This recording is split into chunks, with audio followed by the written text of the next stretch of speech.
Hello, and welcome to the lecture on the ideal gas law and kinetic theory of gases. All right? Okay, so what we're going to be talking about here is how to understand some macroscopic simplifications of gases in order to relate pressure and volume and temperature and number of molecules, and to consider the statistical behavior, of a gas, the most probable behavior of a gas. Okay? That's the idea here. And that's because if we're going to continue to talk about heat, we need to have some understanding of the dynamics of a gas. But gases aren't like individual particles. They don't have simple systems because they are composed of so many moving parts, so we can only talk about averages and most common behaviors. All right? Okay. Well, let's get our key terms out of the way. Okay? So our first key term is that of a mole. All right? So this is how we count something in physics and chemistry. It is the amount of a substance, okay? So every form of matter is composed of atoms or some other particle, and we can count those particles, and that's how we quantify how much of that substance we have, because not all those particles are the same. Some are large, some are small, depending on their mass and their composition. So it's helpful then to consider equal amounts of the same particle. That way we can compare between behaviors that are independent of the amount. So 1 mole is 1 Avogadro's number worth of particles of that substance, which is a very large number at 6.022 times 10 to the 23. So a mole of hydrogen would be that many hydrogen atoms. A mole of nitrogen would be that many nitrogen atoms, for example. It is a dimensionless quantity, because it's just a counting tool. Okay, that's a mole. That's how we count substances. Next up is the idea of an ideal gas. An ideal gas is great. It is the way to think about gas in the simplest way possible. Okay, it is the best simplification of gas we can have. And we'll see that's a common theme with thermodynamics, is to come up with the best idealized system, because where else would you start? Okay, so an ideal gas has particles that can only translate, so they can move in the x direction, the y direction, the z direction, and that's it. Okay? All right, so that means that the pressure is directly proportional to the temperature. And to get ahead of ourselves a little bit, that's because when the gas bumps into the sides of whatever it's confined in, every time it hits the side, it exerts a force due to conservation of momentum, doesn't it? Or even just change of momentum, really. Definition of force of momentum, because it hits the wall is functionally immovable, the particle bounces back, right? And so it imparts a force onto that wall, right? The total sum of that forces, force per area, is the pressure. Okay? So if a gas just bounces around, then all of its movement is going to then be directly related to bumping into the walls. Okay? Because there's nowhere else for its energy to go other than to just ricochet back and forth across the walls. And since temperature is proportional to average kinetic energy, the whole ricocheting, bouncing around, is directly proportional to temperature. Thus, pressure and temperature are directly proportional in an ideal gas. That's really the key idea, the key simplification of an ideal gas. Ideal gases are always atomic, or close to it, sometimes diatomic, just 2 atoms, because larger molecules do more than translate. What do?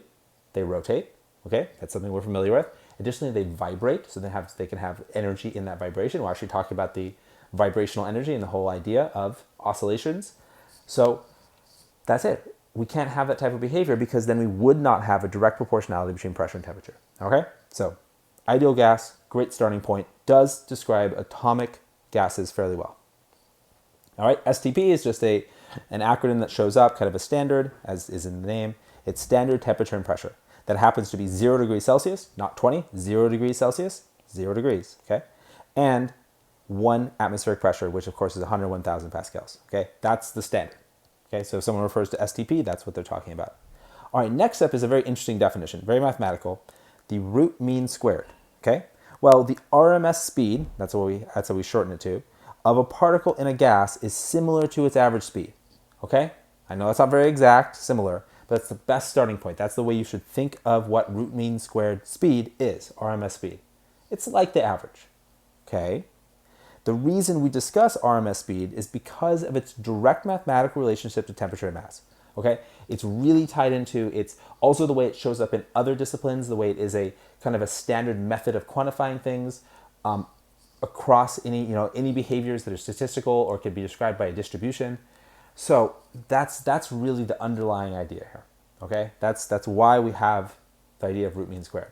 But it just so happens that it's pretty close to an average, right? So it's not so far off from finding the average behavior or something. And sometimes it's just because the average behavior maybe isn't really what you care about. Okay, but one last thing to point out: how do we calculate it? Like, what is it? Because it's good to, otherwise it's maybe too much of an abstract idea. The root mean squared, well, it is the square root of the mean of the squared velocities. So imagine I have a group of numbers and then I square that group of numbers. So now I have a new group of numbers. Well, then I just take the mean of those numbers, okay, and then take the square root of that mean. That's what the root mean squared is, okay? But again, it's very similar to the average numerically, okay? All right, so let's look at our formulas. So we have the ideal gas law in two forms. Okay, let's look at all the terms in those two forms. All right, so here in the PV equals nRT, n, little lowercase n, is the number of moles. Okay, R is something called the ideal gas constant. I'll tell you the value in just a second. V is the volume in cubic meters. N, unlike lowercase n, this is uppercase n, is the number of particles. Okay, so that would be the number of, say, atoms. Okay, as opposed to the number of moles. Obviously, this will be a much larger number. Okay, P is pressure measured in pascals. Okay, and T here is temperature measured in kelvins, importantly. Okay, and then this lowercase k, another constant, because we just mentioned the ideal gas constant, is something called the Boltzmann constant. Okay, so now let's take a quick look at constants here. Okay, so the Boltzmann constant, lowercase k, is equal to R over Na, okay? Well, we already know that R is something called the ideal gas constant. What's Na? Well, that's Avogadro's number, okay? So what is Avogadro's number? It is the number of, well, basically the number of moles per particle, all right? Or rather, it's the number of particles per mole, as we can see, because it's a very large number. That's how many individual particles there are per mole, which is why it's mole raised to the -1 power. And the ideal gas constant is a energy per number per temperature quantity. So it's basically kind of how much energy you have per amount of substance per temperature of that substance. Okay, and it's 8.314 joules, which is so interesting that it's such kind of a macroscopic value of energy. That's how much energy there is per mole, which does really highlight the utility of a mole. It's a number that can be kind of quantified in, as I said, macroscopic terms. It's a few grams of something. It's a decent amount of joules, and so on. Okay? Well, back to the Boltzmann constant, lowercase k, because the Boltzmann constant is defined as the ideal gas constant divided by Avogadro's number by definition. See, so all these constants are related. Well, Boltzmann then is 1.38 times 10 to the -23 energy per temperature, right? So this is certainly a constant that makes a lot of sense. It's how much energy per temperature you have. It's just a way, and again, it works for ideal gases. It can be modified for not quite ideal gases, but it's just this fitting constant, this behavior empirically of gases, okay? Okay, so now with basically the ideal gas law and its constants out of the way, let's look at our next two formulas. Well, these formulas are all about the statistical behavior of gases, kind of the averages. Because this right here, kinetic energy, with the bar above it, denotes average, and this is the average kinetic energy of a single particle in an ideal gas. So obviously it's a very small number, and that's equal then to 1/2 m times, look at it, the average of the squared velocities. Oh, then you can see where the advantage of root mean squared is. Because the way we end up calculating average kinetic energy requires that we don't average the velocity and then square it, but instead we square the velocity and then average it. That's why the bar goes over both the v and the superscript 2, because it's the average of the squared values. And that's a necessary result mathematically of finding the average kinetic energy, okay? And it just so happens that the average kinetic energy per particle is also independent of the mass of the particle. Because by the way, this is m, this is the individual mass of the particle. Because it's also just equal to 3/2 kT. So the average kinetic energy of a particle in a gas is completely dependent on the temperature of that gas, okay? Or if you know its velocity and the mass of individual particles, then it's also dependent on those two. See? So you see how they're directly related? mv squared, right, is directly related to kT. because it's all the average kinetic energy. And that's where really the idea of root mean squared comes from, because it's basically solving for the V out of this direct relationship, this amazing independence of the average kinetic energy on the mass, because it's just equal to 3 halves kT. K obviously being the Boltzmann constant, T just being the temperature of that gas. And this is, again, only true for ideal gases, because it's the whole advantage of ideal gases being this very simple system where they just bounce off the walls of the container, and the energy can't go anywhere else. Okay? All right. So then again, solving for the V from this expression gives us the concept of VRMS. RMS is root mean squared, like an average. So this is like the average velocity. There it is. It's the square root of the average of the squared values of V. Okay? All right. And then that's also equal to the square root of 3 kT over m, which again is just basically solving this equation for V. Okay? All right, so that's great, because that means if you know the mass of a particle, maybe you know it's oxygen or hydrogen or something, and you know how hot it is, then you can find out exactly how fast it's moving. And that's so relevant to, even behaviors. One of the biggest behaviors that comes to my mind, thinking about astronomy, is that's how we kind of determine where gases can escape from certain planets and why some planets can hold on to atmospheres, because they have a high enough escape velocity to get away from that planet, and that escape velocity is significantly larger than the VRMS, which is driven by temperature, because after all, this is thermodynamic behavior. This is gases bouncing around, an ideal gas bouncing around, being able to escape because it's moving fast enough, it can just permanently leave the gravitational pull or never return to the planet. Okay, so let's look at our last labels here. Mass of the particle measured in kilograms. Obviously, this is a very, very small number. Particles weigh on the order of 10 to the negative 27 kilograms. These individual atoms do. Okay, let's get to our examples. Okay, so for practice, we have 3 types of problems. We have simple problems that involve using the ideal gas law. Okay, we have problems that involve using the ideal gas law combined with something else. The one example I will do is combined with friction, or just other forces, but including friction. And then type 3, problems that involve using the kinetic theory of gases. Those are the last 2 equations under key equations. Okay, all right, example 1, ideal gas law problem. These are the same types of problems you've seen in a chemistry class, if you've taken a chemistry class, or just to kind of compare. These are often considered, problems that would cross disciplines. So you have an unknown volume of gas held at a temperature of 115 Kelvin in a container with a pressure of 60 atmospheres. Okay, and we could convert that to pascals, but it's in atmospheres. If by increasing the temperature to 225 Kelvin and decreasing the pressure to 30 atmospheres causes the volume of the gas to become 29 liters, okay, how many liters did you start with? Okay, so we're just solving for the initial volume.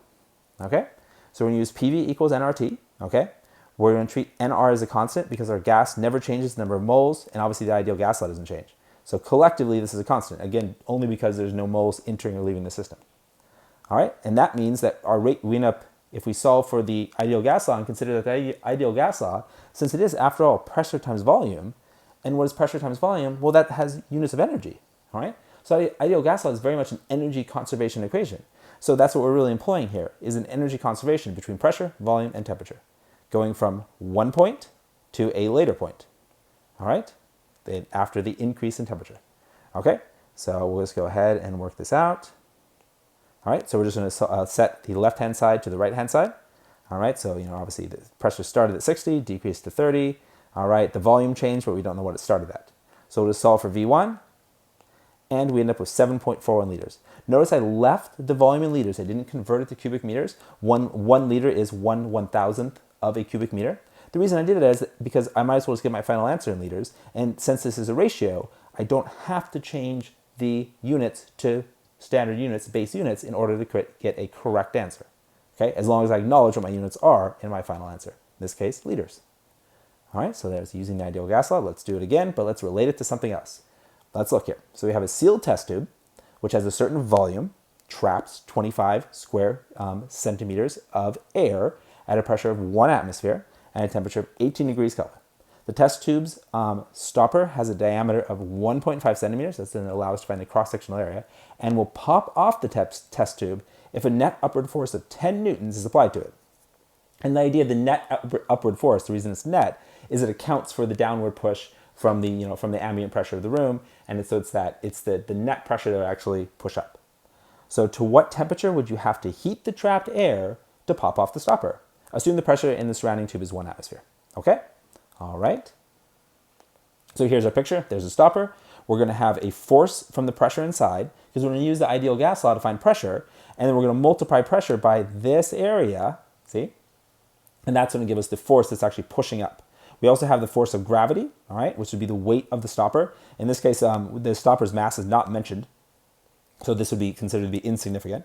And then we have friction, all right, and then we have the outside ambient pressure force, FATM, all right. But since we only care about the net, we'll end up being able to set this up quite nicely.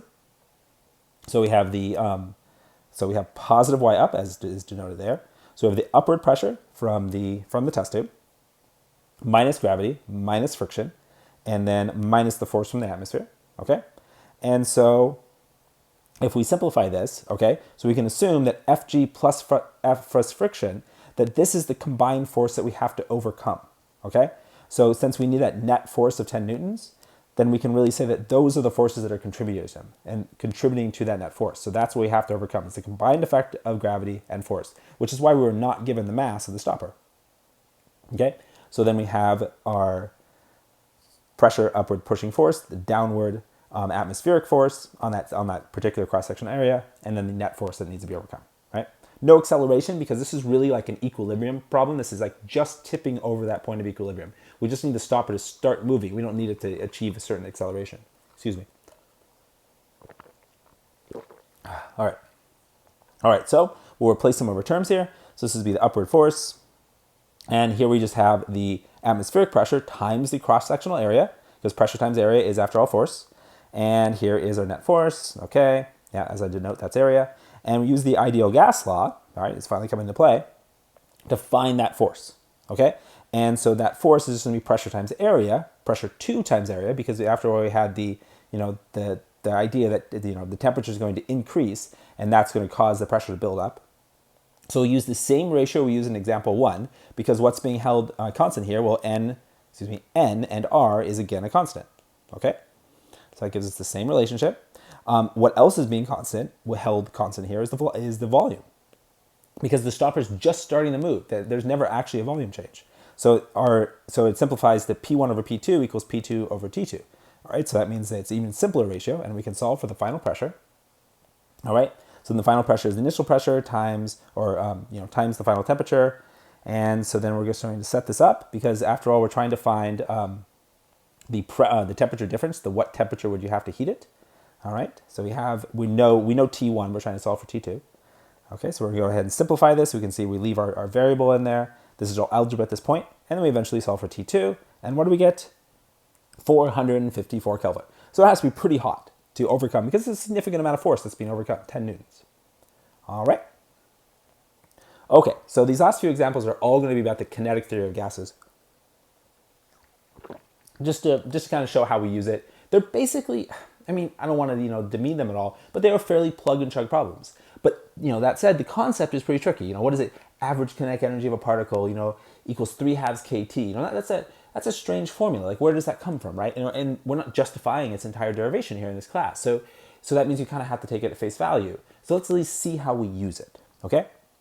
So example 3, what is the average translational kinetic energy of an ideal gas molecule at 27 degrees, okay?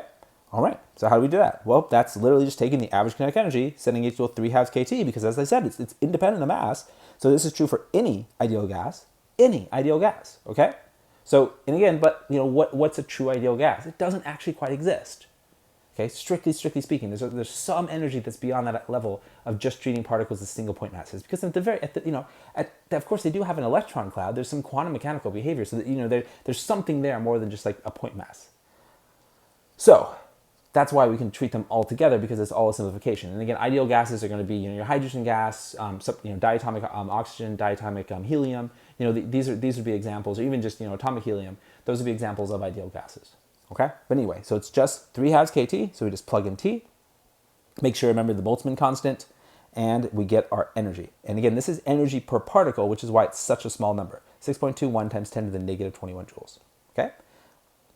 Part B. What is the total kinetic energy of the molecules in 1 mole of that gas? Okay, so now it's the total energy. So this is like kinetic energy total per some larger substance, in this case 1 mole.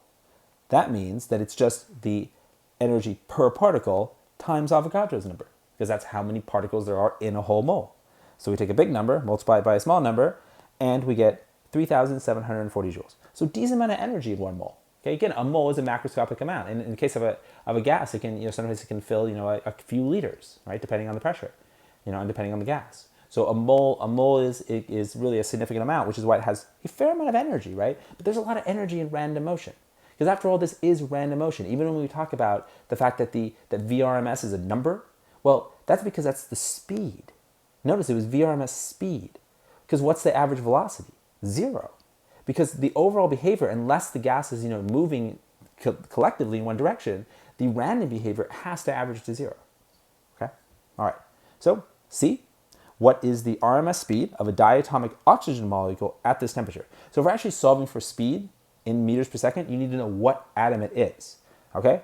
So I give you the molar mass, which is the grams per mole. And so we're going to convert that to find the mass per particle. All right? So, so we're going to take diatomic oxygen as an ideal gas, first of all. And then we have the molar mass, which is 32 grams per mole.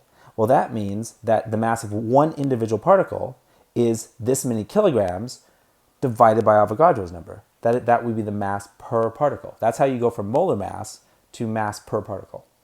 Then we'll just go ahead and use our formula, which has little m, mass per particle, plug in our values, including our temperature of 300 Kelvin, and we get a VRMS speed for this particular atom, because different atoms have different masses, of 483 meters per second. All right? And finally, in part D, how many times per second would such an oxygen molecule move back and forth across a 5-meter long room? So this is like a classroom, right? Bouncing back and forth in that room, right? And again, at a pretty reasonable temperature, right? Kind of a warm day. Well, so we'll take D as 10 meters. Okay, that's the transit across the room. And then so we have velocities, distance over time, of course, taking average velocity. Okay, so we know accelerations. That means time is just distance over velocity. All right, so 10 meters over our velocity. So that's how long it takes to cross the room, which means that if we want to find the frequency, we would just take this time, think of it as the period of a bounce, which is an oscillation. So we find out that it bounces back and forth almost 50 times per second. So 48.3 per second, which is second to the negative 1. Because second to the negative 1 is the same as 1 over seconds. Okay? All right. So there we see how we can relate these concepts of, the statistical behavior of gases to actually get quantities for a particular gas. Okay? Or at a particular temperature. All right, let's compare between two gases. So the mass of an oxygen molecule is 16 times more massive than hydrogen. Okay? All right, and you can see that on the periodic table, but we'll talk about that a bit more in another course. So at room temperature, the ratio of RMS speed of an oxygen molecule to that of a hydrogen molecule is what? So, how much faster does the hydrogen go? Because since it's less massive, it should go faster, considering the same amount of energy, right? It's the whole idea. Smaller things, less inertia, they go faster for the same push, okay, for the same input of energy. Okay, so we're just going to take the ratio of the velocity, so the ratio of diatomic hydrogen to diatomic oxygen, okay, both being treated as a ideal gas, okay? And so since they're both diatomic, it's going to be proportional to both of their masses per particle, mass per atom, all right? And this is, again, just using the formula, this one here, VRMS, okay? And so the three kTs cancel out. Since there was both masses in the denominators, it effectively flips, which one is in the denominator and the numerator. So then we end up just having 16 over 1, because the more massive one is now up top, okay? Which means that the velocity of the lighter atom is 4 times as fast. In fact, the relationship is always a square root relationship. So if I had an atom that was 27 times, well, let's do 81 times more massive, then, well, it would be going, then the one that's 81 times less massive would be going 9 times as fast, okay? Or the one that's 81 times more massive would be going 1/9 as fast. Okay, so our last example here is hopefully just to make the idea of RMS seem less abstract. Obviously, that's something I want to convey to you, that it's just a convenience. It has a background, again, a lot of math and a lot of ideas of solving for distributions and statistics, but it is pretty darn close to the average, and let's see how. Okay, so let's just consider a very, very small sample of molecules, because we're usually talking about trillions of molecules, but well, let's just for a moment consider 5 molecules, just 5 molecules. These are their speeds: 2.8, 3.2, 5.8, 7.3, 7, and 7.4. And that any group of molecules would have a variety of speeds. Okay, at least you could choose a sample of molecules from a particular sample of an ideal gas at the same temperature, pressure, and volume, and they would have a variety of speeds. Okay, so this is our subset, all right? And then the question is, what is the root mean squared? So we're actually going to calculate it for this group of 5.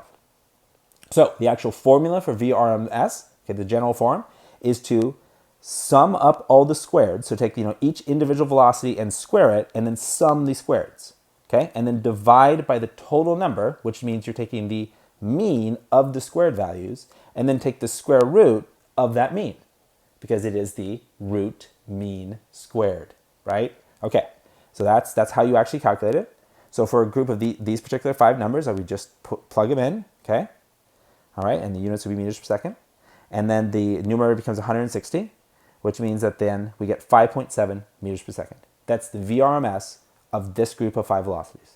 Okay, all right? But obviously we should compare this to the average, because we know how to calculate the average of five numbers, the mean, right? Well, in that case, it would just the average is just add them all together and divide by 5. Well, that gives us 5.3. Oh, it's interesting, right? They really are fairly close. So the idea of root mean squared velocity and average velocity, they are fairly close, but notice that in fact, RMS is always close, but a little larger than the average velocity. Okay? All right. Well, thank you so much for watching this lecture video on the ideal gas law and the kinetic theory of gases. I hope it has been interesting and informative.